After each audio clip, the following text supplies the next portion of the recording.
குறைந்த வருமானம் பெறும் குடும்பங்களுக்காக அதிகரிக்கப்பட்ட ரூபாய் 15,000 கொடுப்பனவு உறுதியானது. கேஸ் சிலிண்டருக்கு நீங்கள் வழங்கும் வாக்கினால் அதனை பாதுகாக்க ரணிலினால் இயலும். மேக்ஸ் கிளீனை தரும் 3 கட்டிகளுடனான விம் மேக்ஸ் கட்டி 30 ரூபாய் மேக்ஸ் அமைப்புடன். அனைத்து விதமான பிரச்சனைகளுக்கும் 11 நாட்களில் தீர்வு காண ஸ்ரீ மாரியம்மன் ஜோதிட நிலையம். தொடர்புகளுக்கு 0091 990 816 585 6. வணக்கம், இது ஐபிசி தமிழின் இன்றைய பிரதான செய்திகள். முதலில் தலைப்புச் செய்திகள். தேசபந்து தென்னகோனுக்கு எதிரான மனு நீதிமன்றம் பிறப்பித்துள்ள உத்தரவு. மன்னாரில் அரச மருந்து கூட்டு தாபனம் ஸ்தாபிக்க முதல் கட்ட நடவடிக்கை. ஊடக படுகொலைகளுக்கு முழுமையான விசாரணைகள். அனுரகுமார ராஜபக்ச குடும்பத்தை விரட்டியடித்தார் ரணில். மக்கள் ஆதரவு பொது வேட்பாளருக்குத்தான். சுங்க திணைக்களம் வருமான வரலாற்றில் 1000 பில்லியன் ரூபாய் லாபம். உக்ரைனுடன் பேச்சுவார்த்தை நடத்த தயார். தொடர்வன விரிவான செய்திகள்.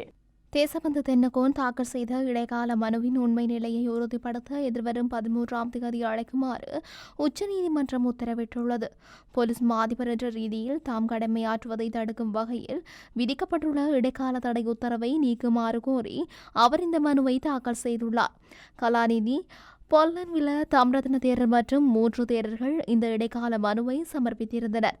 இந்த இடைக்கால மனு நேற்று யசந்த கோதாகொட, ஜனக்தி சில்வா மற்றும் அர்ஜுன் ஒபசேகர ஆகிய 3 அடங்கிய உச்சநீதிமன்றம் அமர்வு முன்னிலையில் அளிக்கப்பட்டது. இது தொடர்பான மனுவை எதிர்வரும் 13ஆம் தேதி விசாரணைக்கு அளித்து உண்மை நிலையை சரிபார்க்கும்படி 3 அடங்கிய உச்சநீதிமன்றம் அமர்வு உத்தரவிட்டுள்ளது. இலங்கை அரச மருந்து கூட்டுத்தாபனத்தின் மன்னார் மாவட்டத்திற்கான கிளையை ஸ்தாபிப்பதற்கான முதல்கட்ட நடவடிக்கை வெள்ளிக்கிழமை முன்னெடுக்கப்பட்டுள்ளது. மன்னார் மாவட்டத்தில் உள்ள தனியார் மருந்தகங்களில் மருந்துகள் அதிக விலையில் விற்பனை செய்யப்பட்டு வருகின்றமை தொடர்பில் மக்களால் முன்வைக்கப்பட்ட முறைப்பாட்டின் அடிப்படையில் பாராளுமன்ற உறுப்பினர் சார்ல்ஸ் நிர்மலநாதனின் கோரிக்கைக்கு அமைவாக அரச மருந்து கூட்டுத்தாபனத்தின் கிளையை மன்னாரில் ஆரம்பிப்பதற்கான காணி வெள்ளிக்கிழமை அடையாளப்படுத்தப்பட்டுள்ளது. மன்னார் நகர பகுதியில் பொதுமக்கள் மிக குறைந்த விலையில் மருந்துகளை பெற்றுக்கொள்ளும் வகையில் மாவட்ட செயலக வளாகத்தில் குறித்த கிளை ஆரம்பிக்கப்படவுள்ளது. குறித்த காணியினை அளவிட்டு அடையாளப்படுத்தும் முகாமாக ஒசுசல அதிகாரிகள் மற்றும் மன்னார் மாவட்ட அரசாங்க அதிபர் கனகேஸ்வரன், மன்னார் பிரதேச செயலாளர் எம் பிரதீப், மன்னார் வைத்தியசாலை பணிப்பாளர் அசாத் எம் ஹனிபா, மன்னார் நகரசபை செயலாளர் எக்ஸல் பிரிட்டோ உள்ளிட்ட குழுவினர் கலந்து கொண்டு காணி அடையாளப்படுத்தல் நடவடிக்கையில் ஈடுபட்டனர். உதயன் உள்ளிட்ட பல்வேறு ஊடகங்களுக்கு எதிராக மேற்கொள்ளப்பட்ட தாக்குதல்கள், ஊடகவியலாளர்கள் படுகொலை செய்யப்பட்டமை என்பன தொடர்பில் முழுமையான விசாரணைகள் மேற்கொள்ளப்படும் என்று தேசிய மக்கள் சக்தியின் ஜனாதிபதி வேட்பாளர் அனுரகுமார திசநாயக்க தெரிவித்துள்ளார். உதயன் அலுவலகத்தில் இடம்பெற்ற ஊடகவியலாளர் சந்திப்பின் போது உதயன் உள்ளிட்ட ஊடக நிறுவனங்கள் மீதான அடக்குமுறைகள், தாக்குதல்கள் மற்றும் ஊடகவியலாளர்கள் படுகொலைகள் தொடர்பில் அன்ரவிடம் சுட்டிக்காட்டப்பட்டுள்ளது. இதையடுத்தே ஊடக படுகொலை மற்றும் அடக்குமுறைகள் தொடர்பில் மிக ஆழமான விசாரணைகள் நடத்தப்படும் என்று அனுரகுமார திசநாயக்க தெரிவித்துள்ளார். அவர் மேலும் தெரிவித்துள்ளதாவது, ஊடகவியலாளர்கள் படுகொலைகள் மற்றும் ஊடக நிறுவனங்கள் மீதான தாக்குதல்கள் குறித்து நீதி நிலைநாட்டப்படும் என்பதில் நான் மிக ஆழமான உறுதியுடன் உள்ளேன். இந்த குற்றங்கள் நிகழ்ந்து எத்தனை வருடங்கள் கடந்திருந்தாலும் நிச்சயமாக நீதி என்பது நிலைநாட்டப்பட்டே தீரும்.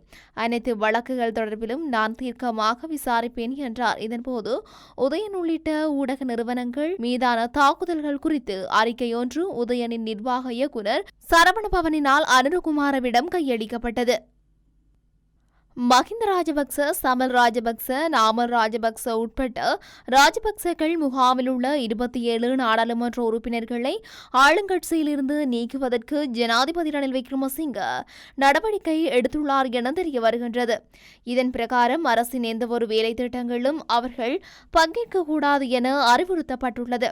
நாமல் ராஜபக்ச பக்கம் நிற்கும் 4 ராஜாங்க அமைச்சர்களின் பதவிகளை ஜனாதிபதி பறித்துள்ளார்.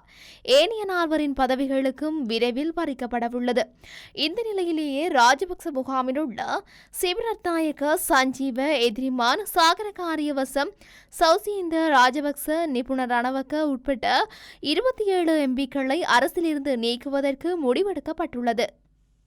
சுமந்திரனை தோற்கடித்த ஸ்ரீதரன் வெளிநாட்டில் உள்ள நிலையில் சஜித் பிரேமதாசவுக்கு சுமந்திரன் அணி ஆதரவு தெரிவித்தமையை அலட்டிக்கொள்ள தேவையில்லை என தமிழ் மக்கள் கூட்டணியின் அணித்தலைவர் பாராளுமன்ற உறுப்பினர் நீதியரசர் சி.வி. விக்னேஸ்வரன் தெரிவித்துள்ளார். சங்கு சின்னத்தில் போட்டியிடும் தமிழ் பொது வேட்பாளர் அரிய நேத்திரனை ஆதரித்து நேற்று யாழ் நகர பகுதியில் இடம்பெற்ற தேர்தல் பிரச்சார நடவடிக்கையின் போது ஊடகங்களுக்கு கருத்து தெரிவிக்கும் போதே அவர் இவ்வாறு குறிப்பிட்டுள்ளார். தமிழரசு கட்சியின் சிலர் சஜித் பிரேமதாசவுக்கு ஆதரவு வழங்க போகின்றார்கள் என அண்மையில் அறிவிப்பு வெளியானது. தமிழரசு கட்சியின் முக்கிய நபர்கள் கலந்து கொள்ளாமல் சுமந்திரன் அணி சஜித் பிரேமதாசவுக்கு ஆதரவு தெரிவித்து வெளியான அறிவிப்பு தொடர்பில் தமிழ் மக்கள் அலட்டிக்கொள்ள தேவையில்லை. வடக்கு கிழக்கு தமிழ் மக்கள் தமிழ் பொது வேட்பாளருக்கு வாக்களிக்க உள்ள நிலையில் சஜித் பிரேமதாசவுக்கு சுமந்திரன் அணி வாக்களிக்குமாறு கூறியதை தமிழரசு கட்சி கூறியதாக எடுத்துவிட முடியாது என்றார். எந்தவொரு தரப்பினருக்கும் அடிபணியாமல் சுயாதீனமாக செயல்பட இலங்கை சுங்க திணைக்களத்தின் கட்டுப்பாட்டு அதிகார சபைக்கும் அதன் அதிகாரிகளுக்கும் சந்தர்ப்பம் வழங்கியதன் மூலம் வரலாற்றில் முதல் தடவையாக இவ்வருடத்தின் 8 மாதங்களில் 1000 பில்லியன் ரூபாவை சுங்க வருமான ஈட்ட முடிந்துள்ளது.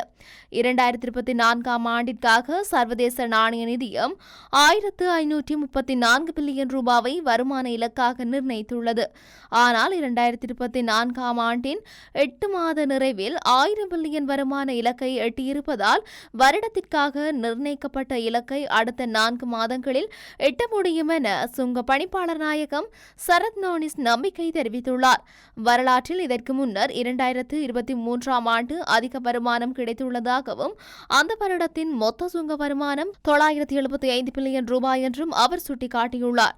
இதுவரையில் மொத்த சுங்க வருமானத்தில் 25% தொடக்கம் 30% வாகன இறக்குமதியில் பதிவு செய்யப்படும் என்றும் இந்த 2 வருடங்களிலும் வாகனங்கள் இறக்குமதி மட்டுப்படுத்தப்பட்டதால் அந்த எண்ணிக்கை 6% குறைவாக இருப்பதாகவும் சரத் நோனிஸ் சுட்டிக்காட்டினார். நீதி அமைச்சர் என்ற வகையில் ஜனாதிபதி ரணில் விக்ரமசிங்க, ராஜாங்க அமைச்சர்களான ரஞ்சித் சியாமலப்பிட்டிய, ஷெஹான் சேமசிங்க ஆகியோரின் தலைமைத்துவமும் சுதந்திரமாக செயலாற்ற கிடைத்தமையுமே இந்த இலக்கை அடைய வழி ஏற்பட்டதாகவும் சுங்க பணிப்பாளர் தெரிவித்துள்ளார். உக்ரைனுடன் பேச்சுவார்த்தையை தயார் என்று ரஷ்ய ஜனாதிபதி விளாடிமிர் புடின் அறிவித்துள்ளதாக சர்வதேச ஊடகங்கள் செய்தி வெளியிட்டுள்ளன. ரஷ்யா மற்றும் உக்ரைன் இடையே கடந்த 2022 ஆண்டு பிப்ரவரி மாதம் போர் தொடங்கியது. உக்ரைனுக்கு ஆதரவாக அமெரிக்கா இருந்து வருவதால் இந்த போர் 3 ஆண்டுகளாகியும் இன்னும் முடிவுக்கு வரவில்லை. இதனால் சர்வதேச அளவிலும் பல்வேறு பொருளாதார நெருக்கடி நிலவி வருகின்ற நிலையில் ரஷ்யா மற்றும் உக்ரைன் போரை முடிவுக்கு கொண்டுவர வேண்டும் என்று பல்வேறு நாடுகளும் வலியுறுத்தி வருகின்றன. இந்த நிலையில் உக்ரைனுடன் பேச்சுவார்த்தைக்கு தயார் என்று புதின் அறிவித்துள்ளார். இது தொடர்பாக புடின் மேலும் தெரிவிக்கையில், இந்தியா, சீனா மற்றும் பிரேசில் போன்ற நம்பிக்கைக்குரிய நட்பு நாடுகளுக்கு ரஷ்யா மதிப்பளிக்கின்றது. உக்ரைன் போர் தொடர்பாக இந்த நாடுகளுடன் தொடர்பு கொண்டுள்ளேன். பிரச்சினைக்கு பேச்சுக்கள் மூலம் தீர்வு காண உக்ரைன் விரும்பினால் நான் தயாராக இருக்கின்றேன். இதற்கு சீனா, இந்தியா மற்றும் பிரேசில் நாடுகள் மத்தியஸ்தம் செய்ய வேண்டும் என அவர் தெரிவித்துள்ளார். இத்துடன் இன்றைய பிரதான செய்திகள் நிறைவடைகின்றன. தொடர்ந்தும் செய்திகளை அறிந்து கொள்ள IBC தமிழ் நியூஸ் என்ற எமது யூடியூப் பக்கத்தினூடாக இணைந்திருங்கள். நன்றி.